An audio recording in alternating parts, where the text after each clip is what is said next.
à mon aide. Seigneur, viens vite à mon secours. Gloire au Père, au Fils, au Saint-Esprit, maintenant et toujours. Dans les siècles des siècles, Amen. Alléluia.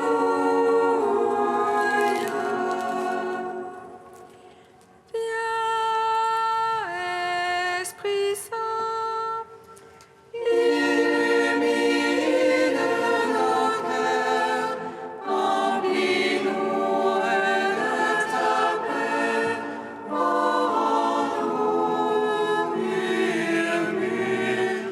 Amen. Tu es notre vie, ô Dieu, toi notre joie, fleur de tendresse. Viens,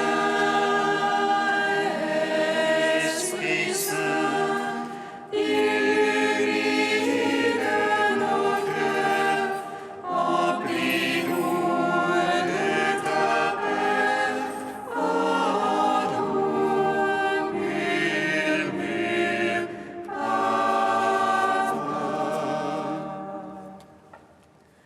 Par ta croix, Seigneur, tu as détruit la mort.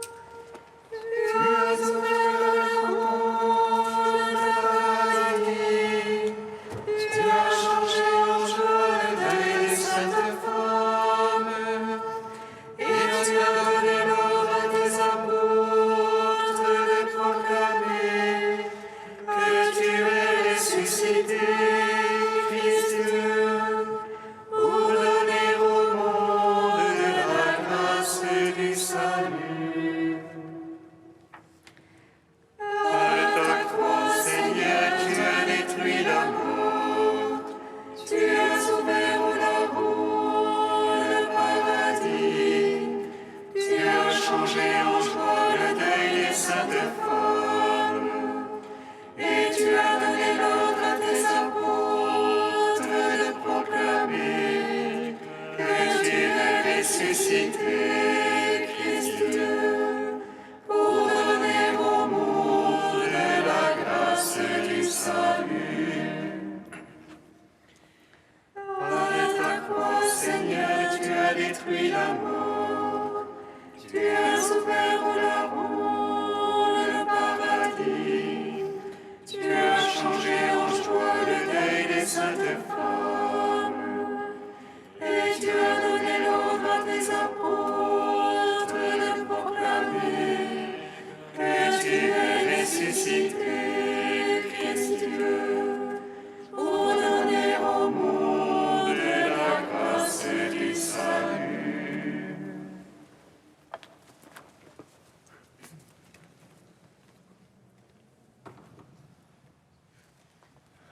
Psaume 118, strophe 14.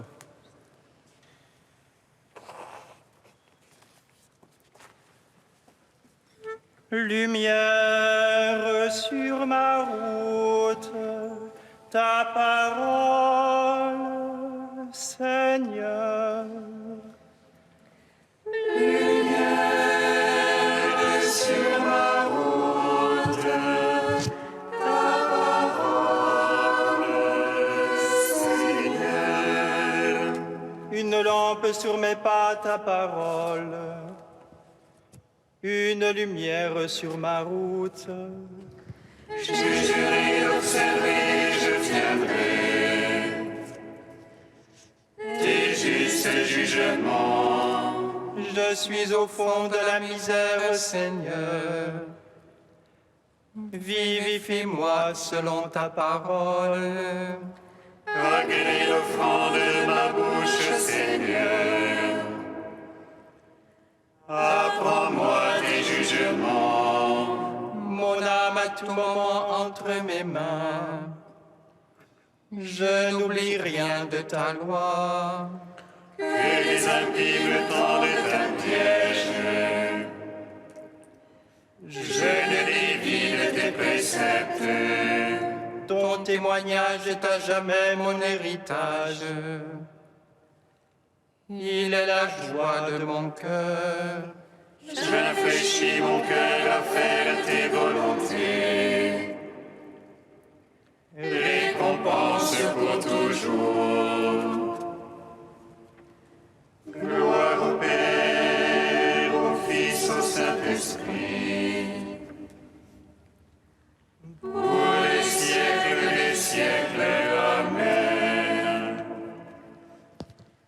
Lumière sur ma route, ta parole, Seigneur.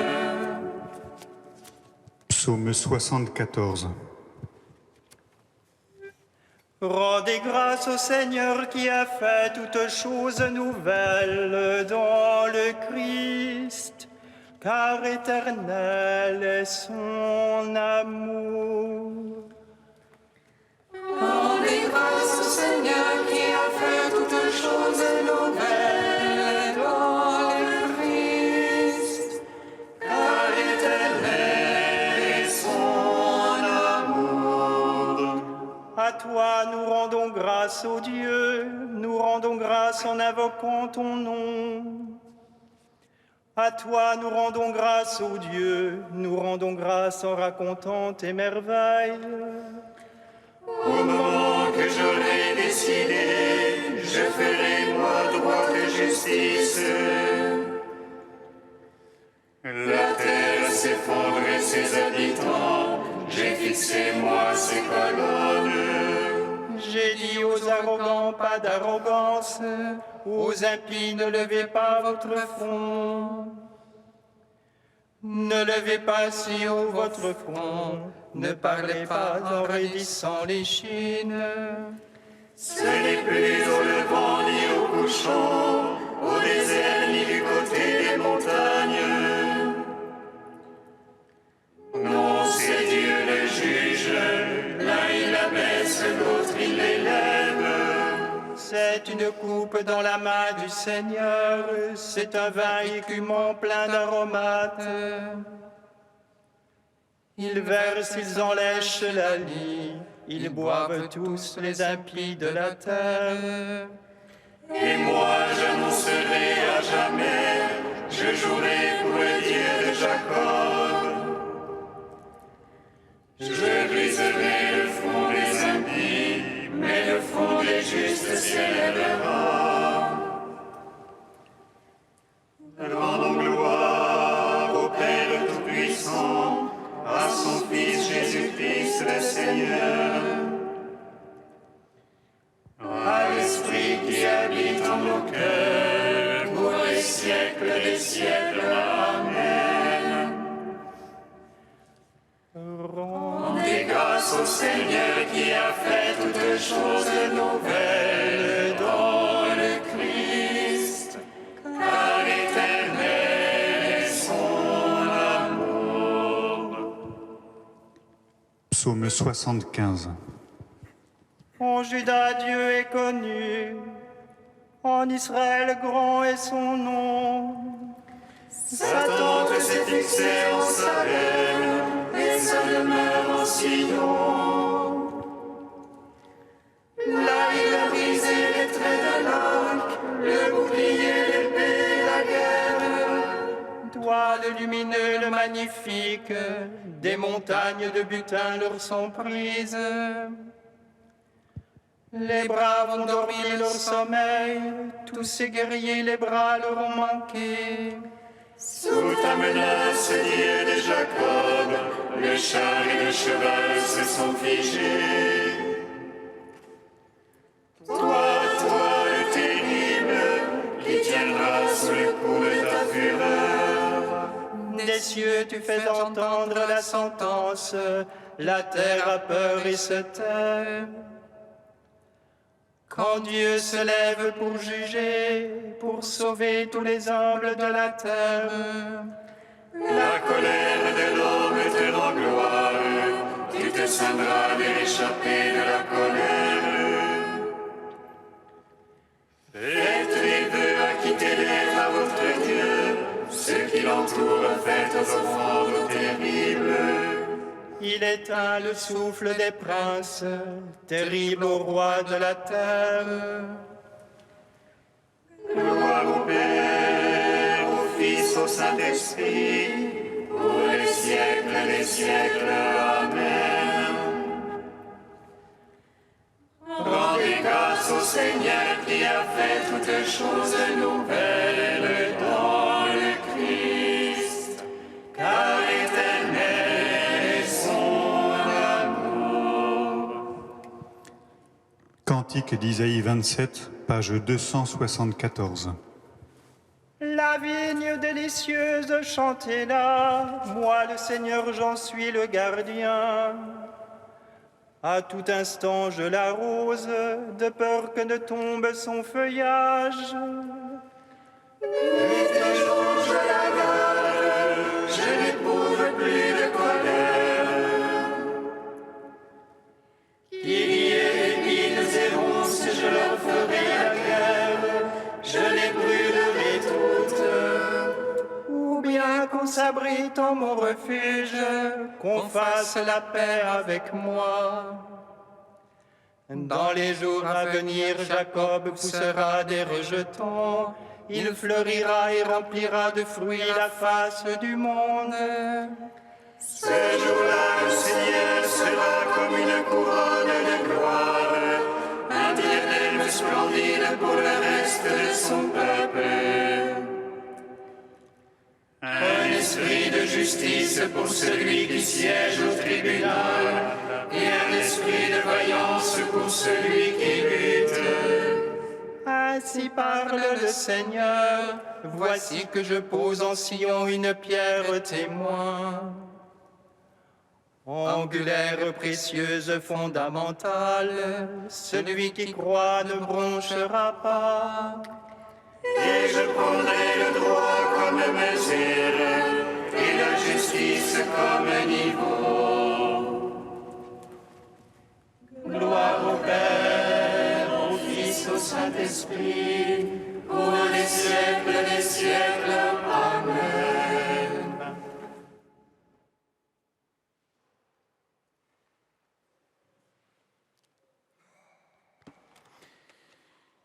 Du Père Jean Robert, pèlerin de l'infini.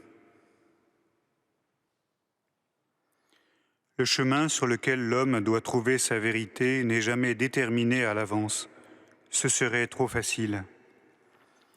Chemin et vérité sont pour l'homme comme des œuvres en attente de son engagement. Dans la confiance et la joie, il lui faut s'y risquer. À lui d'être le passage mystérieux où la vérité qui l'attend deviendra le chemin qui le suit. C'est comme pèlerin au sein de son univers que l'homme mesure tout à la fois sa petitesse et sa fragilité, mais aussi sa mystérieuse transcendance.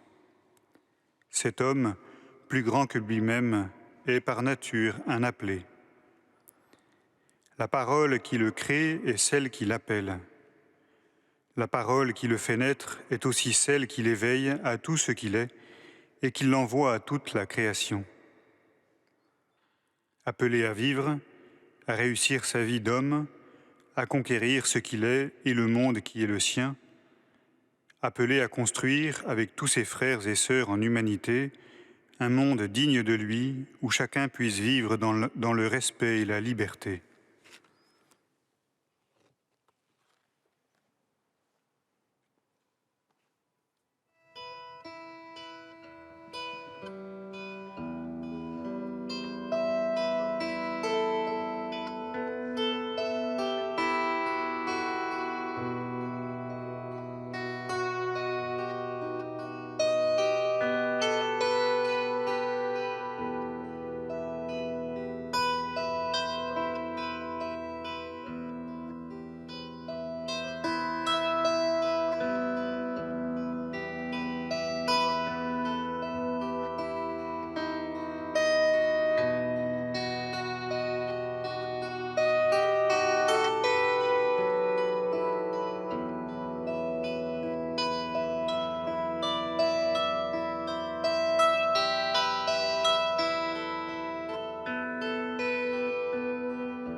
Tu es proche, Seigneur, par ta parole, sauve-moi.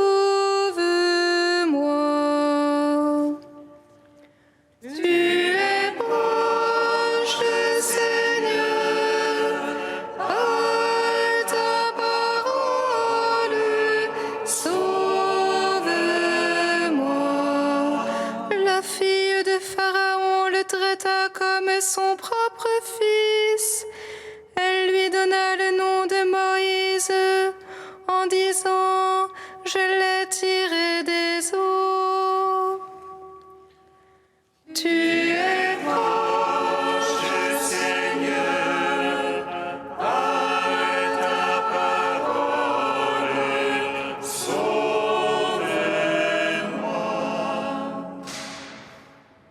Lecture du livre de l'Exode. En ces jours-là, un homme de la tribu de Lévi avait épousé une femme de la même tribu. Elle devint enceinte et elle enfanta un fils. Voyant qu'il était beau, elle le cacha durant 3 mois. Lorsqu'il fut impossible de le tenir caché plus longtemps, elle prit une corbeille de jonc qu'elle enduisit de bitume et de goudron.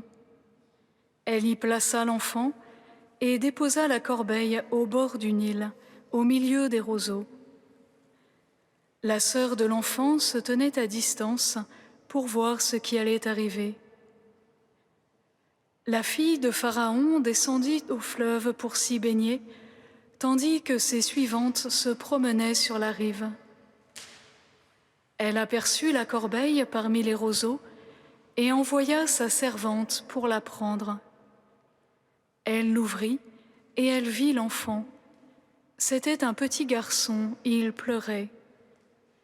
Elle en eut pitié et dit « C'est un enfant des Hébreux ».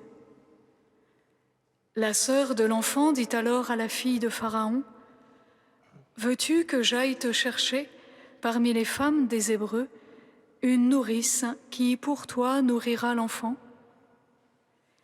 La fille de Pharaon lui répondit « Va ». La jeune fille alla donc chercher la mère de l'enfant. La fille de Pharaon dit à celle-ci « Emmène cet enfant et nourris-le pour moi. C'est moi qui te donnerai ton salaire. » Alors la femme emporta l'enfant et le nourrit. Lorsque l'enfant eut grandi, elle le ramena à la fille de Pharaon qui le traita comme son propre fils. Elle lui donna le nom de Moïse en disant « Je l'ai tiré des eaux ».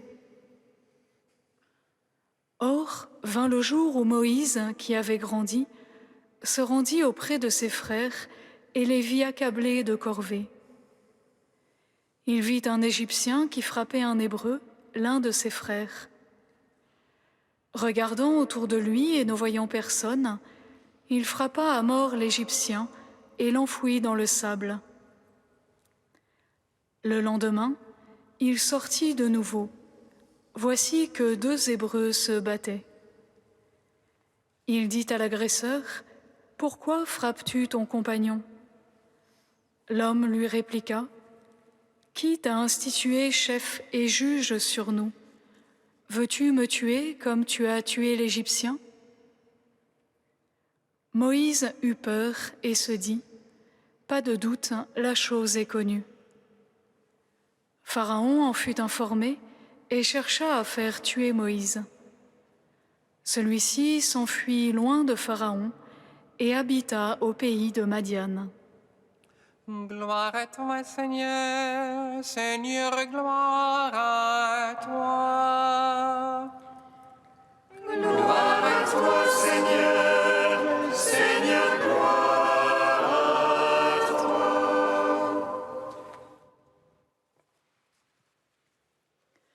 Nous quittions samedi Joseph et Jacob, fils d'Isaac, fils d'Abraham, après quelques semaines de lecture du livre de la Genèse, qui nous a donné de réentendre l'histoire des patriarches cheminant de la Palestine à l'Égypte, porteurs de la promesse que Dieu a faite à Abraham d'une terre où coulera le lait et le miel. Pour nous accompagner dans cette histoire de l'Alliance, c'est aujourd'hui Moïse que nous prenons comme compagnon de route. Moïse, promis à la mort dès sa naissance, suite au décret de Pharaon de faire périr tous les petits garçons des Hébreux. Mais la main du Seigneur était sur lui. Sauvé des eaux par la fille de Pharaon, qui le traite comme son propre fils. Ironie de cette histoire, que cette princesse égyptienne qui adopte le futur libérateur d'Israël de l'oppression de Pharaon. Élevé à la cour royale, Moïse fut instruit dans toute la sagesse des Égyptiens, nous dira le livre des Actes des Apôtres. Mais cela ne l'éloigne pas pour autant de ses origines, lui, le fils de Lévi. Et devenu jeune adulte, voyant un Égyptien battre un Hébreu, il le tue. Un meurtre vengé par un autre meurtre. Ce geste de Moïse annonce la loi du talion qui va à l'encontre de la miséricorde de Dieu qu'il manifesta à Caïn après le meurtre de son frère Abel. Dieu lui accordant sa protection contre toute personne qui voudrait le tuer. Moïse dissimule son geste et lorsqu'il se doute que son secret est connu, il prend peur et s'enfuit vers le pays de Madian. Il est surprenant de constater que le seul événement que la Bible ait gardé de la jeunesse de Moïse est une histoire de meurtre et d'un héros qui fuit comme un bandit. Peut-être pour mettre en évidence que la mission que Moïse s'est lui-même attribuée a échoué. Il cherche par ses propres forces, par la violence, à apporter le salut à ses frères. Mais voici que ce chemin n'est clairement pas le bon. L'orgueil, la violence, la vengeance ne sont pas chemin de salut. Ces sentiments, qui habitent aussi nos propres cœurs, conduisent Moïse à l'échec. Échec auprès des Égyptiens, échec auprès de son propre peuple, et à la peur qui engendre la fuite. En écoutant ce début de la vie de Moïse, nous avons du mal à reconnaître celui qui sera le berger de son peuple, le conduisant à travers le désert vers la terre promise. Moïse, chef de guerre, qui intercède pour son peuple face à ses oppresseurs et qui obtient la victoire. Moïse, l'homme le plus humble que la terre ait porté. C'est que la pauvreté de sa fuite, de son dépouillement, ont été le creuset de sa conversion. Il prend conscience qu'il n'est pas le Sauveur, qu'il n'y a qu'un seul Sauveur, le Seigneur Dieu d'Israël. Seul le Seigneur est capable d'apporter le salut à son peuple, le prenant dans son amour et dans sa miséricorde.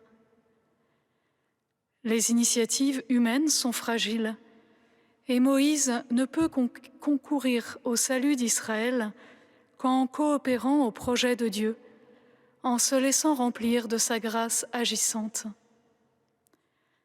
Ce n'est qu'en se mettant à l'écoute de sa volonté, en se laissant envoyer par lui, que Moïse deviendra ce médiateur entre Dieu et son peuple. Nous sommes appelés, nous aussi, sans cesse, à cette même conversion,